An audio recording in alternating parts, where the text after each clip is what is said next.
भाई तारा सिंह चौधरी संबोधन लीजिए। हेलो हेलो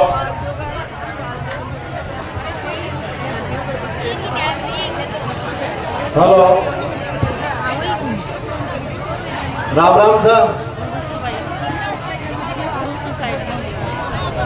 आज इस धरना में उपस्थित सभी बड़े बुजुर्ग और माताएं बहनें जिन्होंने यहाँ आके अपनी उपस्थिति दर्ज करवाई है, उनको सबको मैं धन्यवाद देता हूँ, उनका आभारी हूँ। साथियों, ये जो लड़ाई हम अपने अधिकार की लड़ रहे हैं, ये बड़ी मजबूती से और संयम से लड़नी पड़ेगी। मैं माफी चाहता हूं कि थोड़ी देरी से आया। मैं सुबह जब हॉस्पिटल में एडमिट था,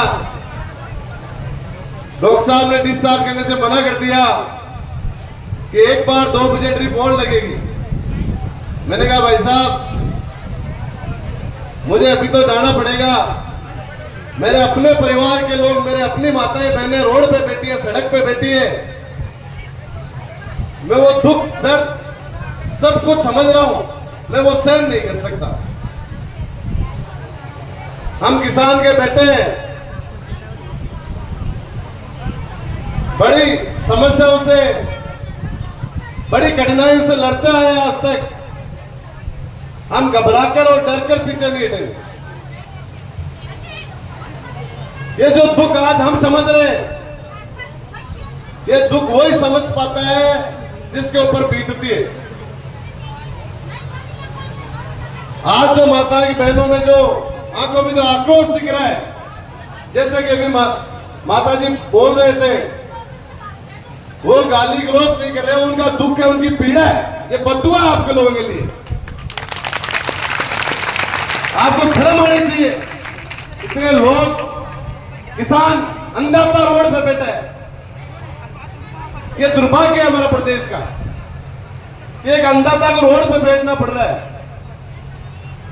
शर्म करो।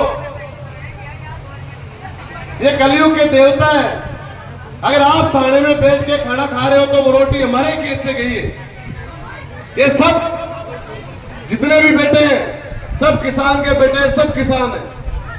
हम यहाँ कोई भीख मांगने नहीं आए, ये लोग कोई अपनी समस्या लेके नहीं आए, ये अपने अधिकार की लड़ाई लड़ने आए। ये दुर्भाग्य इस प्रदेश का, इस देश का, कि जहां से इस देश प्रदेश की नीतियां चलती है, वहां किसान के बेटे नहीं बैठे। ये हम लोगों की कमजोरी है।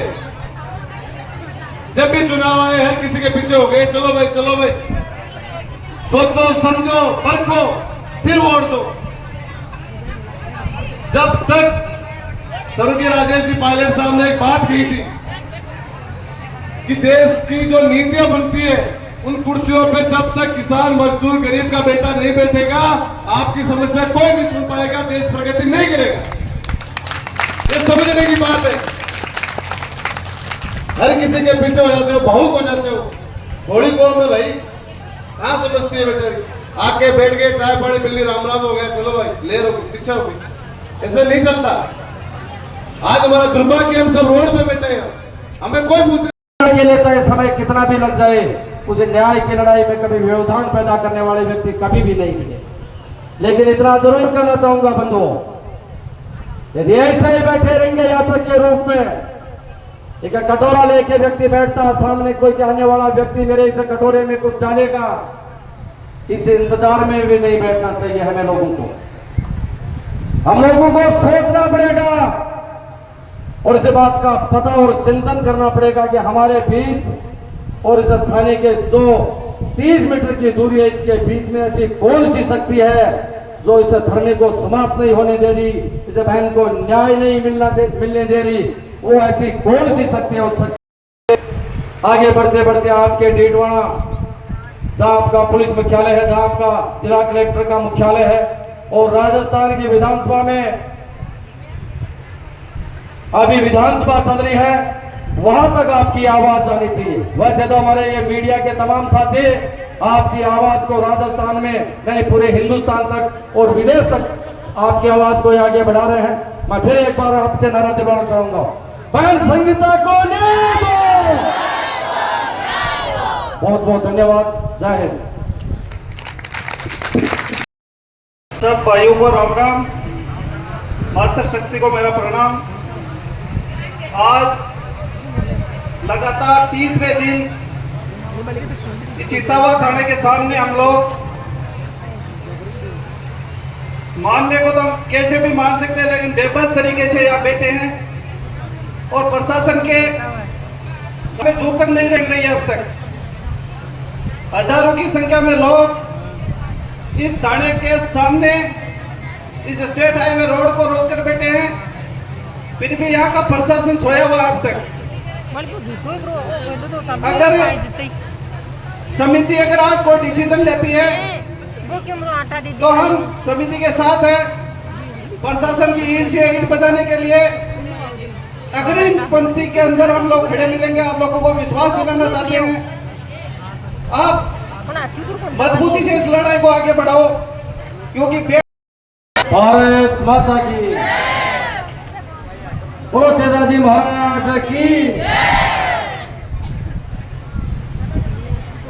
संगीता बहन को न्याय दो, संगीता बहन को न्याय दो।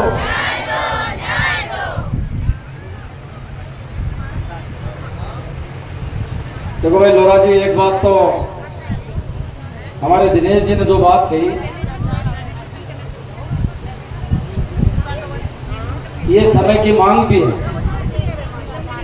आप यदि 2 दिन बाद में ये सोचेंगे कि भाई हम संगीता के बच्चों के लिए कुछ कर देंगे, तो वो थोड़ी बात हल्के में आ जाएगी। देखो गर्म समय होता है, ठंडा समय होता है। आपके संघर्ष समय थे, क्योंकि ये बात कोई किसी पे एहसान नहीं कर रहा है। यहाँ जितने भी लोग बैठे हैं वो लोग अभी तो बैठ के संगीता के बच्चों के लिए कुछ कर देंगे। हमने कई बार देखा है, हमारे खाटू श्याम जी जहां से दिनेश जी रहने वाले हैं, एक बार वहां एक बड़ी घटना हो गई थी। 3 मजदूर वहां कई दुकानों में गैस के सिलेंडरों की वजह से आग लग गई थी। 3 मजदूर वहां जल के खत्म हो गए थे। सुबह से शाम तक बहुत सारे लोग उस आगजनी की पीड़ा में आए। सायंकाल सहयोग ऐसा बना कि हम वहां का चौक था, उस चौक में दरी बिछा के ऐसे ही बैठ गए थे। एक यूपी का बंदा आया कि उसको पता था कि यहाँ आग लगी, 3 व्यक्ति खत्म हो गए। उसने सोचा था ये डोनेशन के लिए बैठे हैं परिवार के, जहां वो व्यक्ति जले हैं उनकी सहायता के लिए यहाँ बैठे। उसने आके 5100 रुपए उसे दरी पे रख दिए। हमने उनसे कहा कि हम पैसे के लिए नहीं बैठे, हम तो ये सामने बहुत सारी दुकानों में आग अभी भी लगी है, उस आग को कैसे शांत करें उसके लिए बैठे हैं। उसने फिर भी कहा कोई बात नहीं, मेरी ओर से 5100 रुपए उस परिवार के जो व्यक्ति खत्म हुए हैं उनके पास आप भेज देना। और बैठे बैठे वहां 36 लाख रुपए 1 घंटे में इकट्ठे हो गए थे। सब लोगों ने जैसा बन रहा था वैसा वहां किया।